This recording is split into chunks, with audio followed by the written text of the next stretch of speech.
fascination of the future. It haunts and tempts all of us. If we could just know what it held for us. But that's only because if it should be bleak or full of disaster, the human heart cannot help but believe that foreknowledge would help us somehow to change it. But in saner moments, all of us should realize it is far, far better not to know what fate holds in store for us. How much better Rudy Schroll would have been had he left it to luck, fortune, the roll of the dice. That is, any dice except the ones he came to own. Father? I'm still alive, Rudy. Take me upstairs. Of course, but I want to know what was in the papers you burned. Have no fear. I shall not let life go until I tell what must be told. But upstairs, please. I want to die in my own bed.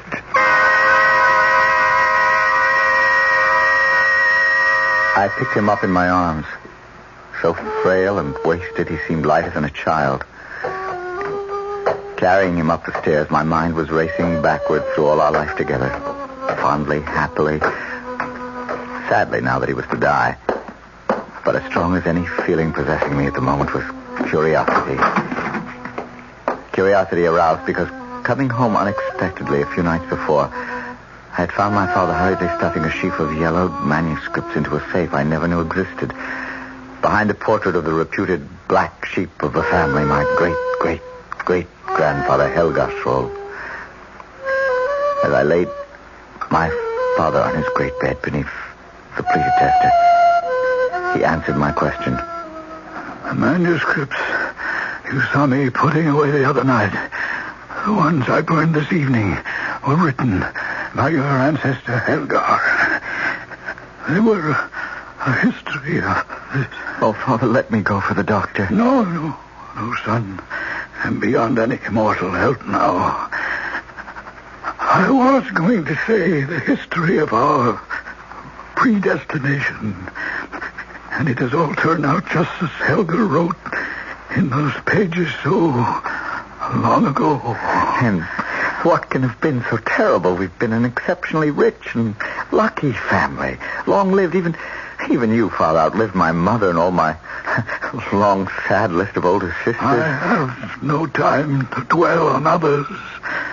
My own time is too short. And yours? You mean my time is also short? No, that I cannot tell you. Only that you are the last of the Schrolls. The family ends with me? Yes, but in return, you are promised two things which will bring you every worldly advantage you desire. What? They were not named. I've only wanted to protect you. Protect me from what? The one to whom your great-great-great-grandfather sold all of us to. Oh, who else but the... No, I will not come. I didn't have to.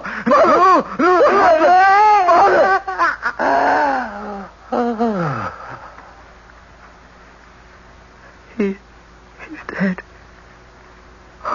Oh, no.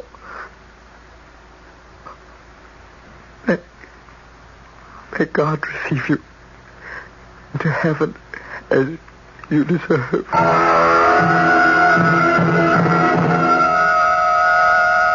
So I came into my inheritance. An inheritance which didn't last long.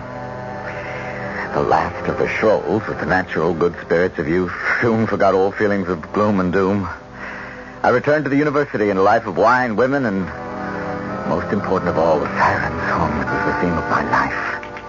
Now, by my hope of heaven, send me an 8. Anyway. There goes your hope of heaven. Still, Johann, he was close enough by all odds. For once, 7 is not your lucky number, Rudy. For once? When is it with these accursed dice, Friedel? My dice. May we continue? How? You've taken every pfennig I own. Not except IOUs, old friend. Well, my guardian has refused to honor them. Parsimonious old tightwad. I'm on his side.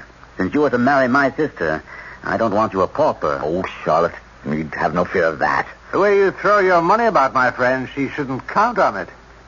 Now, if she were to choose me... Well, she didn't. Poor girl. She doesn't know what she's missing. Oh, well, lucky at dice, unlucky in love. So, the game is over, I take it? I have little taste for any further. If you need money, Rudy, borrow from me or take back what you lost. You know we're friends. What's mine is yours or Johann. Oh, thanks, Friedel. But my guardian will be here by tomorrow and make all the wedding arrangements here, Weber. Is the date so soon? My father is close enough to members of King Frederick's court to hear rumors of war being imminent. Oh, wouldn't that be great? War? We should all be officers, we three. We'd be commissioned immediately. Released from the bondage of this grinding charnel house of education. Doesn't it make your blood boil with excitement? I'm not so sure a man can get killed in a war. Oh, not an officer, Rudy. They're much too valuable to waste. Well, see you on the ramparts, fellow soldiers. He's such a good-hearted fellow, you can't help liking him. Well, I do in all ways except one. I'm always afraid I'll lose Lotte to him. You're jesting. My sister loves only you. I hope. I don't like his love for the battlefield. Oh, he loves war no more than you or I. He's a romanticist. It's the trappings, the uniforms that attract Friedel. At all events, I'm glad of the rumors myself. You? Yes, because it will speed up your marriage to Lotte. I think she's just what you need to settle you down before you give in completely to your other love affair. What love affair? Gambling. The dice. If I had my way, I'd see you and Charlotte married tomorrow. As it happened, Johann was a better prophet than he could ever have realized. Lotte and I weren't married the next day, but with foreign affairs worsening, we were married within the next month. The following weeks were the happiest of my life. Lotte brought me a handsome dowry, and at last I had control of my own estate. And then, war broke out. There was no escape for anyone who considered himself a gentleman. Johann Friedel and myself prepared. With, I must admit, great excitement to leave for the front. Rudy, I think you must be mad. I have to go, Lotte. Everyone has joined the colors. Johann Friedel. My brother and that conceited Frederick von Holtzborn are not married. They are not leaving a wife behind. Do you want to be ashamed of me? I want you to be alive. I'd like to have a father for my child. You're having a child? Mine? Well, I hope you don't think it's anyone else's. Oh, I didn't mean that. I mean, well, it's so wonderful, dear. Except what? I can't explain. Just some family mumbo jumbo. It doesn't mean anything now. Oh, my darling, you can't know how happy I am to know that there's to be another generation of Schroes. Well, why shouldn't there be? And since you're going to be a father, you should be excused from fighting. Lotte, you're right. I'm going to resign my commission today. Unfortunately, I quickly discovered that to leave an army is an infinitely more difficult thing than to join one. Although I would not admit it, I was as disconsolate as my wife. I had no desire for warfare when I reported for duty with Johann and Friedel. Still, the first months in camp were enjoyable enough. There were balls and festive dinners and a great deal of parading and being offered the favors of young and beautiful women who were completely captivated by soldiers. And there were the never-ending dice games, at which, unfortunately, I lost and lost. Never-ending. That is, until one day. Well, boys, this is it. This is what? The war, the front lines, our chance to prove ourselves at last. Prove ourselves how? Why, that cannon fire is cutting us to ribbons. We've got to storm the hill and strike those guns. So, order the men to attack. They must be led, not by me. What are you, a coward? No more than I am. We wouldn't have a chance, Friedel. We'd be cut to ribbons before we got halfway there. That was my luck. Follow me, and you'll be safe and heroes. Dead heroes. Rudy is right. You'll take your chances. I'm going to give the command to charge. I'm your superior officer, and neither of you can stop me. Here goes. Soldiers of Prussia, I command you... Rudy! What? You shot him! Madman, would have let us all into that cannon fire. We'd all have been killed. But your friend, how could you kill him? I value my life more than his. If you value yours, draw your pistol carefully. Aim away from me and fire it. Why? If you don't, I'll kill you too. As you will. Here comes the colonel. Remember, your pistol has been fired too, so I swear you that if they shot that Friedel, this luck will get away with it.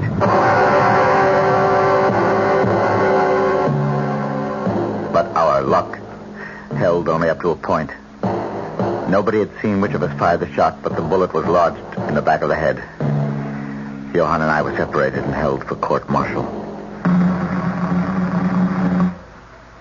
It is the decision of this court-martial that murder has been done, and one of you must pay the penalty with your life before a firing squad. I ask once more in the name of God and of your honor as a soldier that the guilty one confess and not have two murders on his conscience. I did not do it. Rudy, how can you... Would you make your sister a widow to save your own life?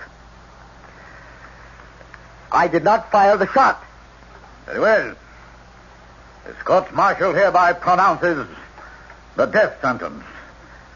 The fate of the man that I will be settled by a roll of the dice. The low man will lose. God, take him away. All that night I wrestled with my conscience. What little I had left, by morning I was almost ready to confess. Even the family prophecy was against me. With my child in Lotte's womb, I could not be the last of the Scrolls. So what hope had I for the promise of the two things that were to bring me every worldly advantage I could desire? I will leave you alone with Lieutenant Schroll, Father. Perhaps you will have more luck in inducing him to confess than you had with Lieutenant Brandt. Well, my son, do you wish to confess? Father, Friedel. You're no priest. You're Friedel. The man I killed.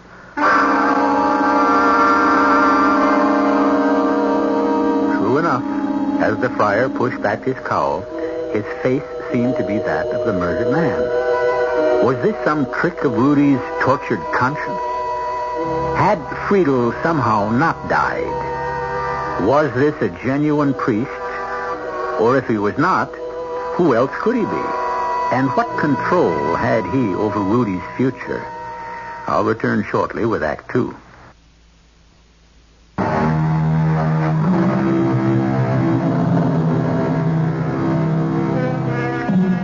In the cell, tortured and dizzy after a sleepless night, facing the fact that a throw of the dice may place him before a firing squad within hours, Rudolf Schroll gazes in horror at the man who stands over his bunk, clad as a priest, but whose face is the face of the friend he murdered.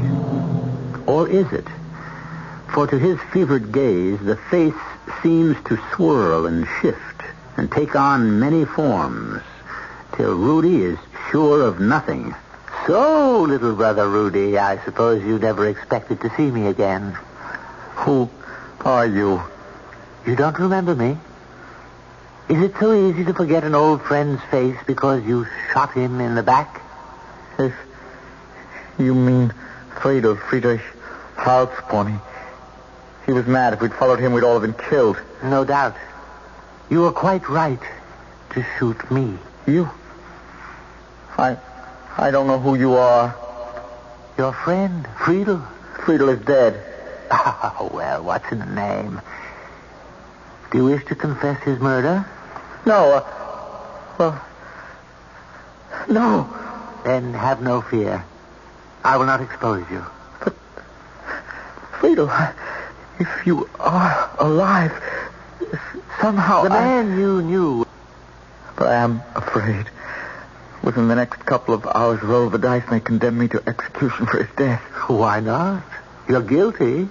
Oh, no, you can't trick me that easily. Dear Rudy, I can do with you whatsoever I desire. You're not Friedel. I am he whom I choose to be. For this moment, your friend. Remember the story of the manuscript your father burned?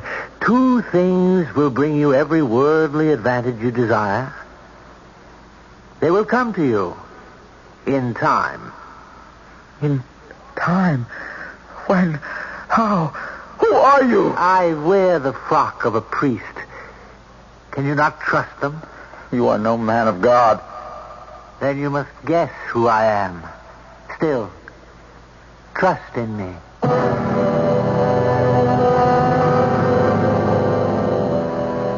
I dared not admit to myself who my strange visitor was. I was numb by fear. And before I knew it, I was led from my cell to the place of execution. A large and expectant crowd lined the route and followed me to where a sandhill had been built for the execution. It was there I met Johann. Rudy, you still will not confess. What about your sister Lotte? Drummer, bring your drum. Lieutenant Brown, yours is the first roll. Here are the dice. Throw them on the drumhead. May God defend me. Double 6s. God heard my prayer. Well, do you wish to roll, Lieutenant? If I match it, what then? We'll roll again. Give me the dice. One of the dice. It broke in 2. Yes, there's no reading the number. Has anyone else a pair of dice? If you please, Your Honor, a poor peddler, but I have dice for sale. The army does not have to buy. I commandeer 1 pair of dice from you. Give them to this man. Now, throw. Yes, my colonel. Double 6s. Then we must throw again. You first, Lieutenant Brown. I cannot ask God to defend me again. He has not treated you kindly. A 2 and a 1. Shoal? Yes. So 6s again. So be it. Take Brompton, bind his eyes. Make ready for the execution. Your dice, peddler. No, my friend. Yours. The 2 things that can bring you every earthly advantage you desire. As they have already. You're no peddler. You're... What? Friedel, the priest? Or... Mention no names. I'm your benefactor so long as my pact with you exists. Listen. Ready? Aim! Fire! But for me and those dice, that might have been you. Keep them. They will roll for you what you wish, win or lose, until your time is up.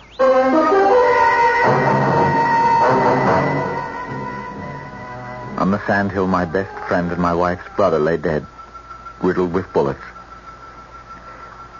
My only other friend I had killed. Or had I? Was it some shade from beyond the grave who had placed the magic dice in my hand? Some magic they proved to be. I could lose or win at will, and in no time I had bought my way up out of the army. My life, even my wife's, became the lure of the gambling table. Come in. Oh, it's you, Rudy. Who else would you expect, Lotte? Oh, the stupid little maid of mine. I'm waiting for her to bring my dress. What's the matter with any of the others? And nothing I have will fit me. This child of yours is ruining my figure. Upon my word, I'm glad in more ways than one you're carrying a child. Now, what does that mean? Even as it is, the men all pay too much attention to you, and sometimes I think you to them. The baby, that's all you care about anymore. Not me, just your precious child. You don't know how important it is to me to have a son. A son. My body is just a machine to manufacture your son and heir. So help me God, if for no other reason than just to spite you, I pray night and day for a daughter. If I produced a lowly female child, wouldn't there be the devil to pay? In any case, there will be the devil to pay, my friend. Rudy? What? Are you all right? Why do you ask? Well, you suddenly went as white as a sheet and stood there as though you were listening to someone else or something inside you. It was nothing. Well, I didn't mean to tease you about our child. If you're angry about that... I'm not angry. Oh, that'll be Elsa with my dress. Now, are you going to take me gaming tonight? Tonight? All right, but afterwards, I'll meet you downstairs in the library.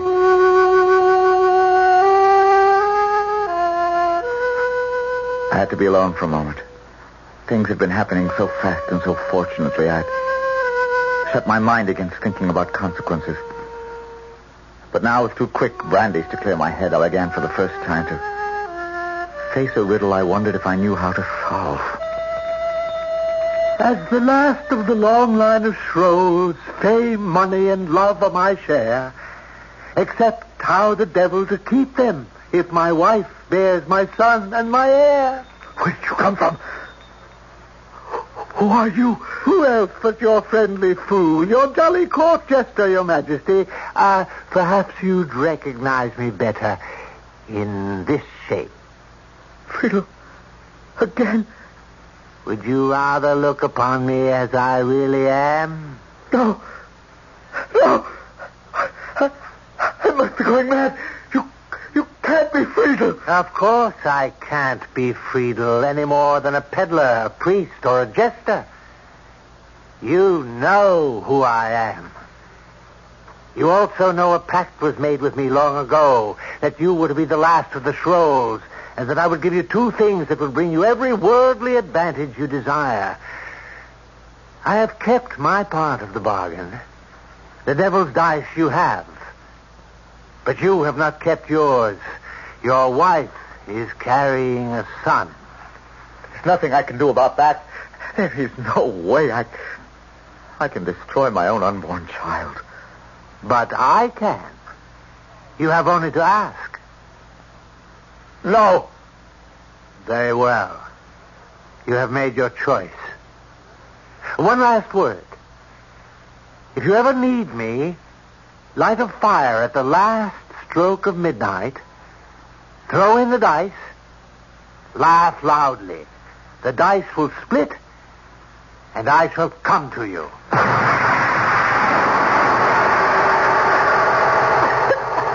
In heaven's name, Rudy, what are you trying to do?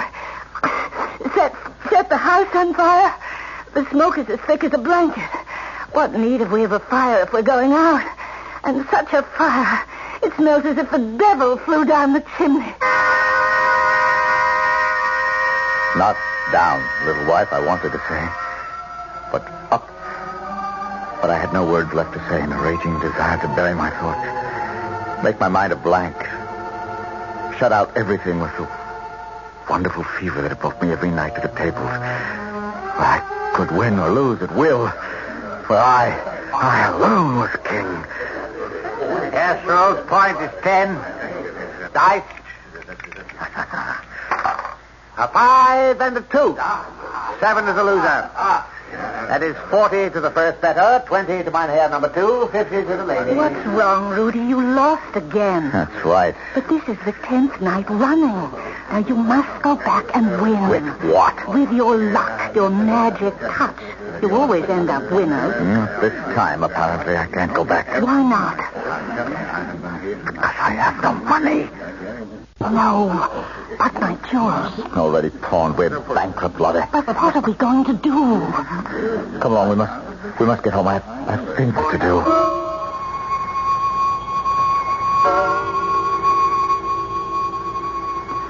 I put a sleeping powder in Lotta's evening draught that night. and I built a fire, striking the first match with the last stroke of 12. Then as the fire caught, I threw in the dice and laughed. A wild, hysterical laugh with a life of its own that shook me from scalp to the soles of my feet. A laugh that became a sob. At the last moment, I tried to reach for the dice and draw them back before it was too late.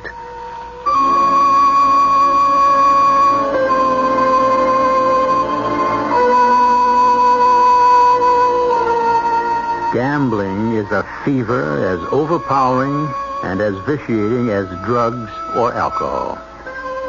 All can be cured with the addict's cooperation. But eventually there comes a point of no return.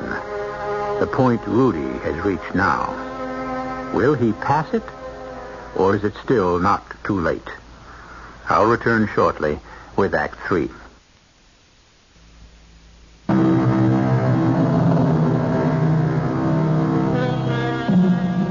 Rudolph Schroll stands before the fire he has just lit, his hand extending to pick up the dice from the flames. But in the very act of reaching, he draws back. Is it fear or greed that forces him to leave the dice there to split in the heat and summon up his nemesis? Is he committed to take another step on the road to eternal hell? It's too late. The dice have cracked.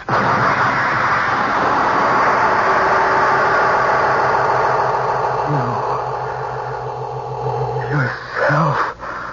Am I not the one you called? Yes, but you were always in some other form. This time the occasion is serious enough for you to see me as I am. Why did they call me? The dice. They've lost their power. Through whose fault? Nearly 200 years ago, I made a pact with your great-great-great-grandfather, Helgar Schroll. For close to 2 centuries, I have lived up to my side of the bargain, as your ancestors have lived up to theirs. Only you have tried to change the terms. I just want what any father wants, a son. A son to carry on the family name? Yes. No. My pact was for 5 generations, and I want no more of the Schrolls to trouble me. No child. But how can... Leave that to me. But I don't want my wife to be hurt. Would you rather I took you now, as I can do with your contract already broken? No. Have no fear. Your wife will come to no harm. You will live out your time on Earth, and the child would never have been born in any case. You underestimate my power, and your dice will have their magic again. See that in all else you obey me, or they will be disarmed, and I shall drag you to the pit that moment. To the croupier and back to the satyr again. Malevolent, diabolical, menacing. For a moment it seemed a dream, and then I was looking at the dice in my hand. Whole again. And hearing the final proof. Rudy, help me. I'm losing the baby.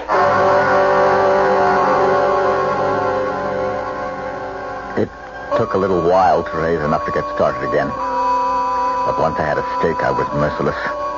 When I cleaned out everyone's pocket in one town, I'd move on to the next. We lived up to every magnificent penny I made. Our parties were legendary, haunted by every profligate in Europe, stained by every sin in the lexicon. Lotte failed to recover her figure. Wine and brandy the culprits now. The Baron von Schrollhausen, as I called myself, was much too rich to be unattractive. No matter what my excesses. And so at last we came to the Riviera in France to run up against my most formidable rival in the game of chance. Who is that perfectly gorgeous man at the baccarat table? That, my pet, is the Comte de Mauvrais, the second most important gamester in Europe. Oh, some say the first. That's a matter we'll settle someday. Is that the Comtesse by his side? It is. And she is beautiful. She's a painted hussy, that's all. Oh, he's getting up. Perhaps he'll come our way. Lotta, here's 100,000 francs. The wheel is waiting for you. Oh, but I prefer to meet the Comte alone. Go. Yes, Rudy. If you insist. Very few things would tempt me away from the baccarat table, but I believe I recognize the great Baron von Schrollhausen. At your service. And I'm flattered at the recognition. The Comte de Mauvrais is, of course, known worldwide. Oh, I am flattered in return. May I present my Comtesse Margot, the Baron? A pleasure long deferred, Monsieur le Baron. That is your wife who just left? Yes, Lotte, she is not at her best these days. Oh? Well, I'm being unfair only because I am blinded by your beauty.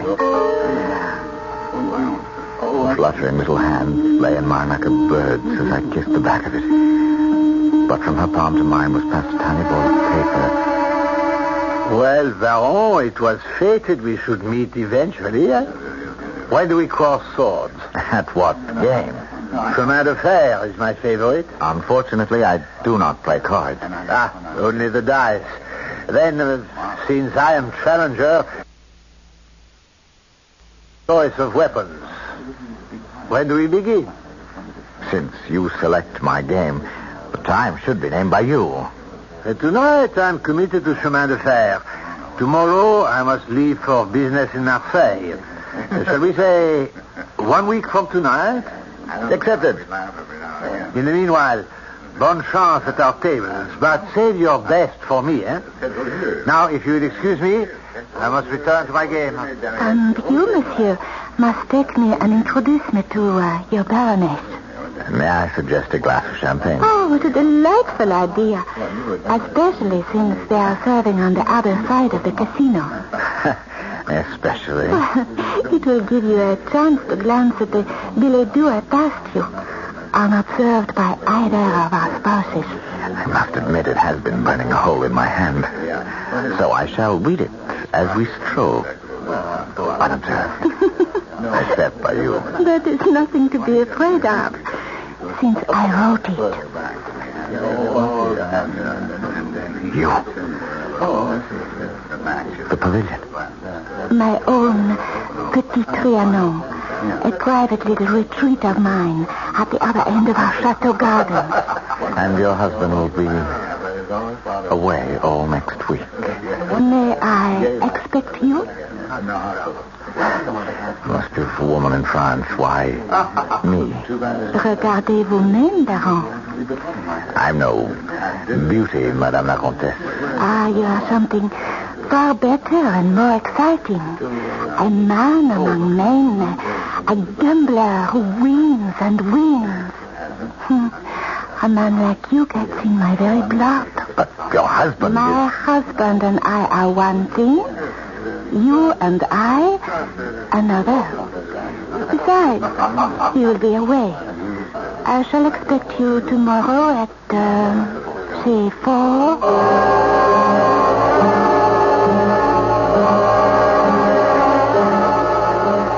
You are marvelous. Everything I expected of you. My lover, my strong one. What is your strength? My strength is your desire for me. Then meet me again. Tomorrow. Here. Same time. The same magic hour.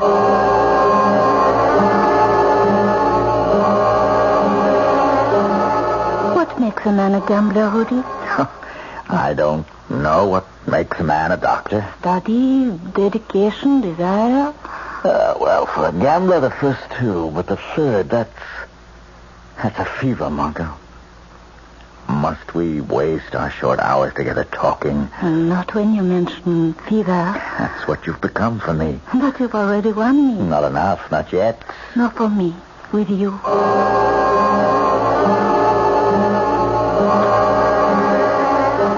What I really meant yesterday, I suppose, was what makes a man a winner? What makes your husband one? That's simple. He's rich enough to be able to play long enough till the odds have to tilt his way. What happens to us when he comes home? Do you go back to him? I am a very selfish woman, Rudy. I love my pleasures and my comforts and you. Then if I promise you I will win the game, do I also win you? Oh, you'll never beat Le Comte. And so, 3 days later, the great game began. I let the 200,000 francs ride. Will Le Comte cover me? The ballon is covered. Very well. 8 is the point. Easy 8. Anyway. 7. I win. My dice, I believe. 11. A winner. I let all ride. How much is in the pot? 840,000 francs. You're covered. A natural lucky 7. Will you cover me again? It was impossible. 5 nights in a row I lost to the Count. With my dice, but that couldn't be. No one could cast a spell over them but me. Unless I drew them from my pocket, examined them, twisted them this way and that under the light. But that was part of their secret. How could they be told from an ordinary pair? And this was no ordinary pair because I never let them out of my possession. Margot, Le Comte. I'd been taken in by one of the oldest tricks in the world. Where are they, Margot? Rudy, where? My dice! You stole them from me to give your husband. Rudy, don't be silly and put down those pistols. I suggest the same thing. So you're here, Monsieur le Comte. Very well, my dice. Oh, I swear I'll shoot that witch that charmed them away from me. I don't have your dice. I warn you. I'll shoot her if you don't give them up. Shoot and be damned. Dieu. No. Mon Dieu. You've killed her. Just as I'll kill you to get my dice back. They are not yours, Rudy. They are mine. And I decided it was time to take them back. Poor Margot. Still, her death will serve a purpose. You will be guillotined, my friend. But don't worry. When you join me, I'll rejoin you. Damn you, my dice! You can't damn me. You think not? That was enough to kill me when I was feeble, old friend. But you need more firepower than that to stop the devil. There was some disagreement among the judges at the trial as to whether Rudolf Schroll should be guillotined or sent to a madhouse. But the Comte's face, as he testified, was so white and frozen with grief that Rudy's wild story was judged a deliberate attempt to escape his crime of conscience. He died under the knife, fulfilling the prophecy that he would be the last of the Schrolls. I'll be back shortly.